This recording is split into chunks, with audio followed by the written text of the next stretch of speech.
ये लोकतंत्र की जो हत्या हो रही है देश में, उसको बचाने की मुहिम है। पिछले दिनों हमने देखा था हमारे अंतर्राष्ट्रीय पहलवान अपने जीते हुए पदकों को श्री गंगा जी में बहाने के लिए हरिद्वार गए थे।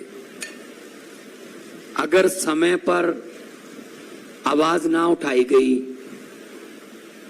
तो शायद अगली बारी लोकतंत्र की अस्थियों को बहाने की होगी, क्योंकि जो नॉन बीजेपी गवर्नमेंट है देश में, उन पर अध्यादेश लाए जा रहे हैं। गवर्नर जो हैं वो उन पर कुछ ना कुछ थोपते रहते हैं आए दिन। कभी कहते हैं हम आपका बजट सेशन नहीं होने देंगे, कभी कहते हैं हम आपके द्वारा काउंसिल ऑफ मिनिस्टर द्वारा पास किया हुआ भाषण नहीं पढ़ेंगे, हम अपनी मर्जी से पढ़ेंगे। तो देश में इलेक्टेड और सिलेक्टेड, अब लड़ाई ये है, लोकतंत्र में इलेक्टेड बड़ा होता है जनता, लेकिन ये सिलेक्टेड को आगे लेके आ रहे हैं।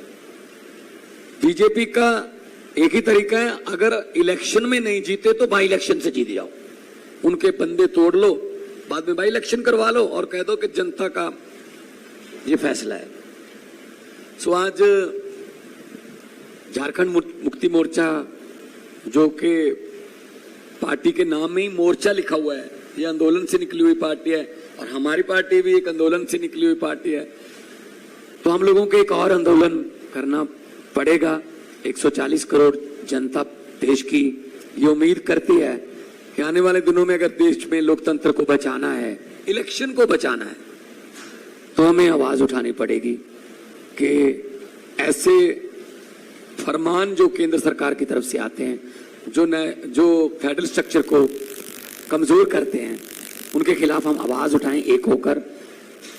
आपस की लड़ाइयां, छोटी मोटी वैचारिक मतभेद चलते रहते हैं, लेकिन जब देश की बात हो तो हमें एक होना पड़ेगा। और मुझे खुशी इस बात की है कि हम जगह जगह गए और सभी लोग इस बात से सहमत हैं कि हम 140, मैं विपक्ष नहीं इसको कहते हैं, हम कहते हैं देशभक्त पार्टियां, देशभक्त लोगों को इकट्ठे होना पड़ेगा इस देश की डेमोक्रेसी को बचाने के लिए। जैसा कि माननीय हेमंत सोरेन जी ने कहा था कि बहुत कुर्बानियां देकर हमारे पुरखों ने इस देश को हमें लेकर दिया है, बहुत बड़ी बड़ी कुर्बानियां।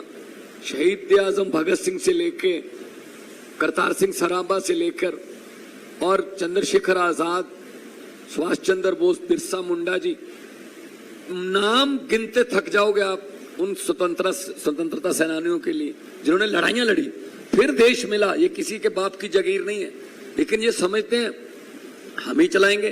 जैसा कि अरविंद केजरीवाल जी ने कहा, इन्होंने 10 बजे रात को अध्यादेश क्यों जारी किया? क्योंकि 5 बजे सुप्रीम कोर्ट में छुट्टियां हो गई थी।